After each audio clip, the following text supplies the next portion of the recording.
Hello friends, welcome to my channel, YouTube channel Study and Fun with Banu. In this video we are going to read about on all the classification of the resources in detail. So पहले हम आज define करेंगे सबसे पहले on the basis of origin. तो सबसे पहले हम लोग on the basis of origin पे डिफाइन करते हैं। तो इसके बेसिकली दो पार्ट होते हैं। पहला क्या है, बायोटिक रिसोर्सेज। तो पहले बायोटिक रिसोर्सेज को पढ़ते हैं। तो बायोटिक रिसोर्सेज जो होते हैं, ये रिसोर्सेज रिफ़र करते हैं किस पे, ऑल लिविंग कंपोनेंट्स जो भी हमारे इकोसिस्टम में प्रेजेंट होते हैं। तो इकोसिस्टम में हमारे जितने भी बायोटिक लिविंग कंपोनेंट्स हैं उन्हीं को क्या बोलते हैं, बायोटिक रिसोर्सेज। इसके ये सबसे ज़्यादा कहाँ पे पाए जाते हैं, बायोस्फीयर। बायोस्फीयर क्या होता है, एटमॉस्फेयर का सबसे निचला पार्ट जो अर्थ के क्रस्ट से टच में होता है, उसी को क्या बोलते हैं, बायोटिक कंपोनेंट बोलते हैं, बायोटिक रिसोर्सेज। इसके एग्जांपल होंगे ह्यूमन बींग्स होते हैं, फ्लोरा होता है, फाउना होता है, लिविंग स्टॉक्स होते हैं। नेक्स्ट अगर हम चलें आगे तो नेक्स्ट होता है अबायोटिक रिसोर्सेज, सेम उसका अपोजिट होता है। तो ये रिफ़र करता है नॉन लिविंग फिजिकल केमिकल, उसके बाद से एलिमेंट्स पे डिपेंड करता है जो भी हमारे इकोसिस्टम में प्रेजेंट होते हैं। अगर हम इसके एग्जांपल देखें तो ये नॉन लिविंग को कंप्राइज करेगा, तो इसमें हो जाएंगे रॉक्स, हो जाएंगे मेटल्स, हो जाएंगे। ठीक है, अब हम इसके आगे बढ़ते हैं तो अपने नेक्स्ट क्लासिफिकेशन पे आते हैं, जो कि है हमारा कौन सा, ये है हमारा exhaustibility. On the basis of exhaustibility की वो क्या हम लोग उसे दोबारा बना सकते हैं या नहीं बना सकते। ठीक है, तो आगे चलते हैं और हम लोग पढ़ते हैं रिन्यूएबल। तो सबसे पहला रिसोर्सेज है हमारा रिन्यूएबल। तो रिन्यूएबल का मतलब ही पता चल रहा है, री कैन बी रिन्यू, यानी कि हम उसके फिजिकल प्रॉपर्टी को, केमिकल को और मैकेनिकल प्रोसेस से हम उस जो भी हमारा रिसोर्स होगा उसे हम लोग रीन्यू कर सकते हैं। जैसे कि सोलर पावर हो गया, फॉरेस्ट को रीन्यू कर सकते हैं। ठीक है, ये हमारे एग्जांपल्स हो जाएंगे। नेक्स्ट रिसोर्स पे हम लोग चलें तो नेक्स्ट है हमारा नॉन रिन्यूएबल रिसोर्सेज। तो नॉन रिन्यूएबल यहाँ पे वैसे हमारे नाम से यहाँ पे भी हमें पता चल जाए कि नॉट रिप्लेनिश, मतलब हम लोग इसे बना ही नहीं सकते, और ये बहुत ही कम स्पीड पे क्या होता है, कंज्यूम किया जाता है।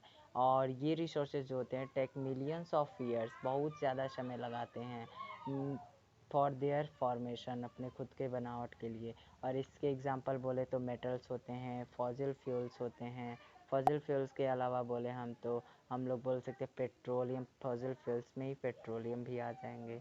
ठीक है, ये जो भी रिसोर्सेज होते हैं ये बहुत ज़्यादा समय लगाते हैं और हम लोग इसे रिन्यू कर ही नहीं सकते, इसे क्या बोलेंगे, नॉन रिन्यूएबल रिसोर्सेज। फिर हम लोग आगे बढ़ते हैं और हमें अपने नेक्स्ट क्लासिफिकेशन पे चलते हैं, जिसका नाम क्या है, बेसिस ऑफ ओनरशिप। तो बेसिस ऑफ ओनरशिप पे हम लोग देखें तो सब हम लोग इस पर डिवाइड करेंगे दो पार्ट में, चार पार्ट में। तो बेसिस ऑफ ओनरशिप में चार पार्ट होते हैं। पहला पार्ट को हम लोग पढ़ते हैं।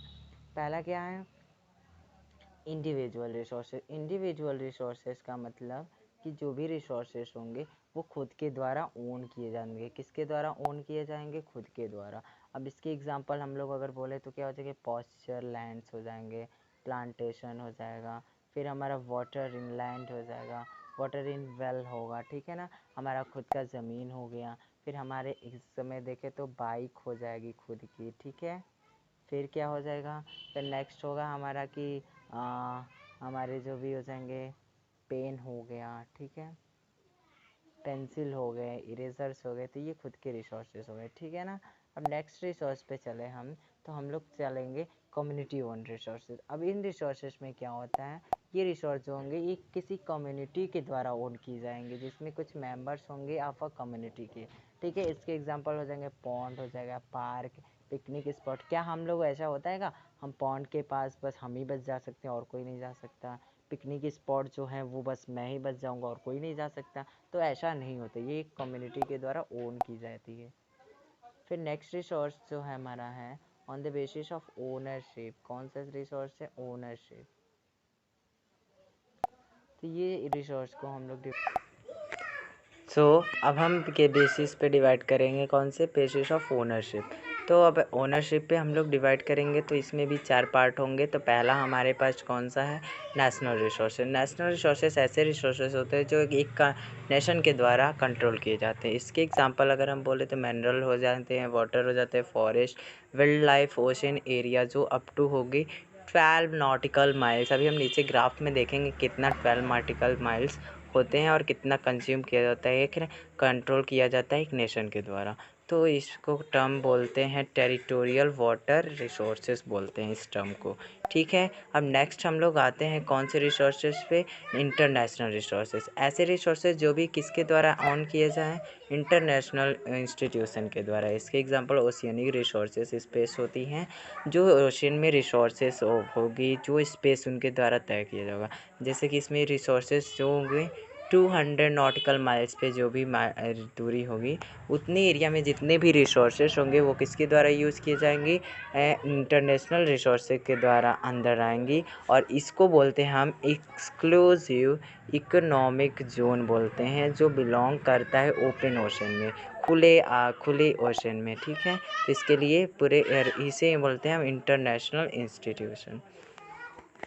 अगर हम आगे चले थोड़ा, तो अब हम लोग इस ग्राफ में जैसे कि देख सकते हैं, इस ग्राफ में हम लोग देखें तो समझ सकते हैं क्या दिया हुआ कैसे। तो ये हमारा ओशन दिया हुआ है, ये हमारे ओशंस हो गए। अब इस ओशन में हमें ये बताया गया है, देखो यहाँ पे देख सकते हैं हम लोग, यहाँ पे दिया हुआ है 12 नॉटिकल माइल सी, जो क्या है हमारा नेशनल रिसोर्सेस हैं। 25 नॉटिकल माइल्स ये इतना हो गया, और 200 नॉटिकल माइल्स ये जो हमें दिखाई दे रहा है, ये हमारा 200 नॉटिकल माइल्स ये एक्सक्लूसिव इकोनॉमिक जोन कहलाएगा, और ये टेरिटोरियल सी कहलाएगा। और ये किसके द्वारा ओन किया जाएगा, ये इंटरनेशनल रिसोर्सेज कहा जाएगा, और इसे बोलेंगे हम लोग नेशनल रिसोर्सेज। फिर हम आगे बढ़ते हैं, तो अब हम चलते हैं स्टेटस ऑफ डेवलपमेंट। अब हम पढ़ेंगे कौन से पार्ट को, स्टेटस ऑफ डेवलपमेंट पार्ट को। तो इस रिसोर्सेज में क्या होता है कि जो भी रिसोर्सेज होंगे हमारे इसमें, वो फाउंड होंगे किसी एक रीजन में, but have not been utilize. इसे हम लोग यूटिलाइज नहीं करेंगे। ठीक है, तो हम लोग इसे यूटिलाइज नहीं कर पाएंगे, बट ये रिसोर्सेज में पाए जाएंगे। मतलब हमारे रिसोर्सेज पाए जा रहे हैं पर हम उसे यूटिलाइज नहीं कर रहे हैं। इस रिसोर्सेज को क्या बोलते हैं, इस रिसोर्सेज को पोटेंशियल रिसोर्सेज बोलेंगे। जैसे एग्जांपल विंड हो गया, सोलर एनर्जी जो पाया जा रहा है कहाँ पे, गुजरात में पाया जाता है, राजस्थान में जो पाया जाती है ये रिसोर्सेज, हम लोग उसका यूज़ सही से नहीं कर पा रहे हैं, बट इन्हें हम बोलेंगे तभी पोटेंशियल रिसोर्सेज। नेक्स्ट हम लोग पढ़ रहेंगे डेवलप्ड रिसोर्सेज। अब ऐसे रिसोर्सेज जो हमारे पाए भी जाते हैं, और हम लोग हमारे पास ऐसे टेक्नोलॉजी और हम इसे यूज़ भी कर रहे हैं। ठीक है ना, करंटली इस समय हम लोग यूज़ कर रहे हैं। जैसे कि हम लोग इस समय यूज़ करते हैं ना कोल, आयरन, फिर मेटल्स इतने भी होते हैं, पेट्रोलियम भी यूज़ करते हैं, ये सब क्या कहलाएंगे, हमारे डेवलप्ड रिसोर्सेज। फिर नेक्स्ट रिसोर्स पे चलते हैं, तो हमारा जो तीसरा रिसोर्स है वो क्या कहलाएगा, स्टॉक रिसोर्स। अब ऐसे स्टॉक मतलब ये होता है कि हमारे पास क्या है, उसकी स्टॉक है, मतलब हमारे पास इतनी हमारे पास है, तो हम क्या करेंगे, have potential to satisfy, but हमारे पास कोई ऐसी अप्रोप्रिएट टेक्नोलॉजी नहीं है। क्या नहीं है, टेक्नोलॉजी नहीं है जिसे हम लोग क्या करें, एक्सेस कर सकें उस रिसोर्सेज का। जैसे कि हाइड्रोजन और ऑक्सीजन जो होता है वाटर में, वो very rich source of energy. जैसे कि हम लोग जानते हैं कि H2O जो होता है, इसके दो पार्ट होंगे, क्या, एक H2 होगा और एक O होगा।